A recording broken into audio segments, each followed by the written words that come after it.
इयत्ता 8वी विज्ञान द्वितीय सत्र संकलित मूल्यमापन परीक्षा पेपर आहे हा मराठी मीडियमचा. जर तुम्ही सेमीला असाल तर सेमीचा पेपर डिस्क्रिप्शनमध्ये ह्या व्हिडिओची लिंक दिलेली आहे. तिथं सेमी मीडियमसाठी इंग्लिशमध्ये हा पेपर आहे. प्रश्न पहिला रिकाम्या जागा भरा. 5 मार्कांसाठी आहे. 1. रक्तातील तांबड्या पेशीमध्ये टिंबटिंब हे लोहाचे संयुग असते.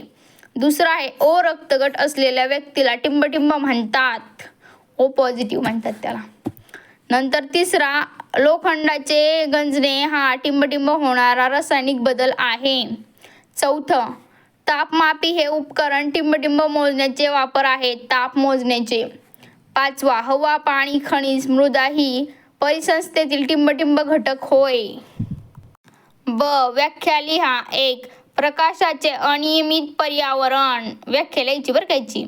दुसरा आहे उच्च रक्तदाब.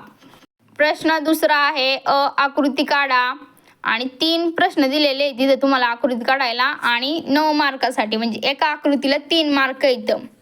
श्रवण संस्था काढायची, कॅलरी मापाची रचना काढायची आणि खाली काय काढायची हृदयाची आंतररचना म्हणजे आपल्या हृदयातलं आतलं काढायचे. तुम्हाला हृदयाच्या आतमधलं सामान काढायचे. प्रश्न आहे तिसरा थोडक्यात उत्तरे लिहा. 1. प्लॅस्टिक अविघटनशील असल्याने पर्यावरणाला समस्या निर्माण झाल्या आहेत. या समस्या कमी करण्यासाठी तुम्ही काय कराल, उपाय सुचाल ते सांगा. 2 आहे परिसंस्थेचा ह्रासात शहरीकरण कसे जबाबदार आहे. क.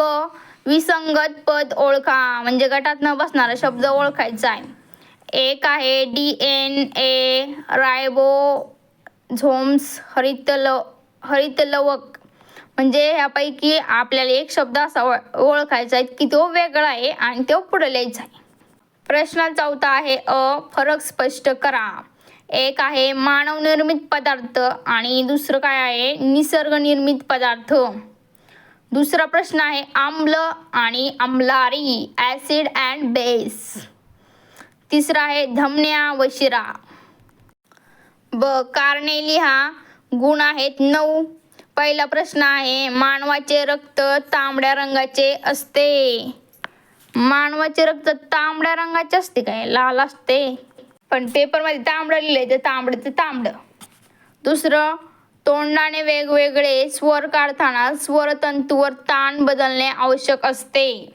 आता मी बोलते तर माझ्या तंत्रावर ताण येतोय म्हणजे वेगळे वेगळे साऊंड निघतात.